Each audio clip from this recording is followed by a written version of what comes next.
Welcome, fellow bookworms, to Tibra's Den. My name is Whitney, and we just read Gayle Wilson, Boogeyman. I really enjoyed this book, which when I first started it, I was not expecting to enjoy it, and I'll get into my reasons why in just a second. But in the end, I really did enjoy it, so I hope you will stick around while I give you guys my thoughts on this book. Perfect book for spooky season.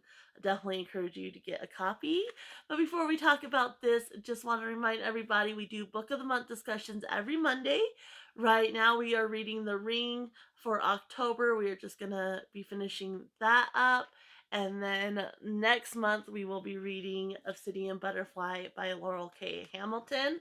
If you would like to participate, there's links in the description below where you can get a copy. And I really hope you will join us as we read this one and then do discussion questions based on the book.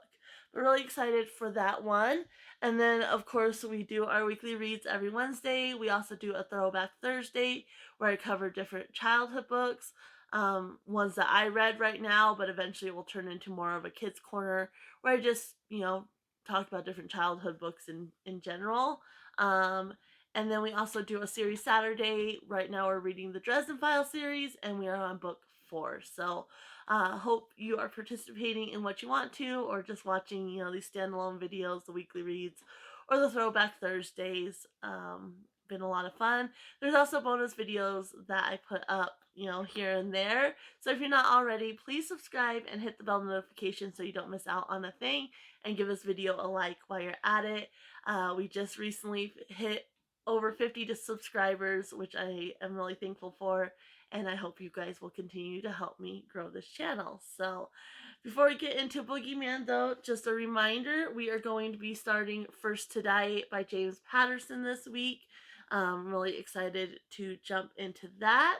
And then next week, I did introduce this in the Book of the Month video on Monday, and I read the synopsis over there. So if you want an idea of what it's about, check out Monday's video. But next Wednesday, we will be reading The Morning After by Lisa Jackson. So really excited to tuck into both of these, continuing with the theme of the season and everything like that. So but yeah, let's go ahead and talk about Boogeyman. So when I first picked this up, it was it jumps right in. It jumps right in with like 25 years prior. There's something that happened 25 years prior to when the story takes place that is an important part of the book. And so it jumps right into that, and it kind of gives us that background, which I really, really appreciated. And then, that's the first chapter, and then it kind of jumps in to present day, and what's going on. And it does jump right in. The story, has a fairly fast pace, which I enjoyed. But I say I was surprised I liked it because when I first started reading it, there was one chapter and it was from the sheriff's viewpoint. And it just, the way it was written, I was like, I don't know if I'm going to enjoy this book, because she did such an in depth, like play by play almost, of the sheriff taking off his clothes just to take a shower. And it just felt like really unnecessary. We could have gotten the idea without that in-depth play-by-play. We all know, how we take off our clothes, take a shower. Um, so it was really in-depth, and it just seemed kind of unnecessary. And so when I was reading that, I was like, I don't know if I'm going to enjoy this book. And luckily the storyline, it keeps moving, and it is, not super fast paced, but a good pace. And so thankfully, that was the only instance of that I found, at least that bugged me enough, because we hadn't really gotten into the story yet. So she might have done it, throughout the book. Like maybe that's just her writing style, but I didn't notice as much because the story was moving along, and so I was more focused on the story than the writing style itself. But really actually enjoyed it. The premise of it is it's this mother and daughter. Her daughter's 4 years old. She just lost her husband, and so she moves back to her hometown in Alabama. Uh, Her grandma still lives there, but she doesn't want to live with her grandma, so she ends up renting this house. Um, and then weird things starts happening. Her daughter has night terrors. There's like tapping on the window, and we end up learning that it there's some kind of connection with something that happened 25 years ago. There was a murder in this small town of a little girl, and so that's the whole premise of the book. They're trying to find out, what's going on, what the ties are. Initially that's kind of where she's trying to figure out, what ties are. She doesn't even really remember the murder, and so when she's just exploring, any history of the house they're in, um, that's what she's looking for. And then, the librarian brings up this murder, and she does remember she was a child at the same time that happened. And so, it's just kind of trying to figure out what's going on. And then there's a supernatural element to it as well. And one of the things I thought the author did really, really well is that, especially with the sheriff, he there's something that happens. I'm not going to give it away because it's a spoiler, but there's something that happens, and she mentions that she saw something, and he doesn't necessarily believe her, but that's in the realm of being realistic, I guess, to him. It's not supernatural or anything. Like, it could have happened. And so, even though he doesn't necessarily believe her, he doesn't dismiss her either. And then we have the supernatural element, and she actually involves him on that as well. And that's where the disbelief comes in. But he never fully discounts her either. Like, even though he doesn't believe her, he has conversation with her, doesn't just, brush her off as some crazy woman, which I really, really enjoyed that. And does have a certain romance aspect to it as well. That's not the main focus of the story though. Like, it comes up, that attraction, but that's not the main focus of the story. So, um it's really about the murder and how that ties in, and how her little girl is connected to that. And then they're trying, because she doesn't necessarily believe, the mom doesn't necessarily believe in the supernatural aspect either, but she can't explain the things she's been experiencing and the things her little girl has been experiencing. So, really moves along, and I liked it because it's kind of capturing that like southern charm almost. Small communities kind of always have each other's back and such. And there is a certain religious aspect to it as well, but not so much that that's the main focus of the story, but that goes along with the small town. And I'm going to read, I marked a line in here that I wanted to read because I think it really captures, you know, I think what a lot of people think of when we think of the South. And so it says here, this is from the mom's viewpoint, whose name is Blythe, and it says, um, as long as they lived here, Maddie would be exposed to the same influences Blythe had been as a child: manners and religion, family and tradition.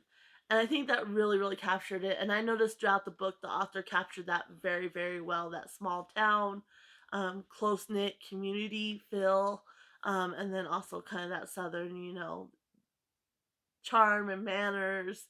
Bless your heart.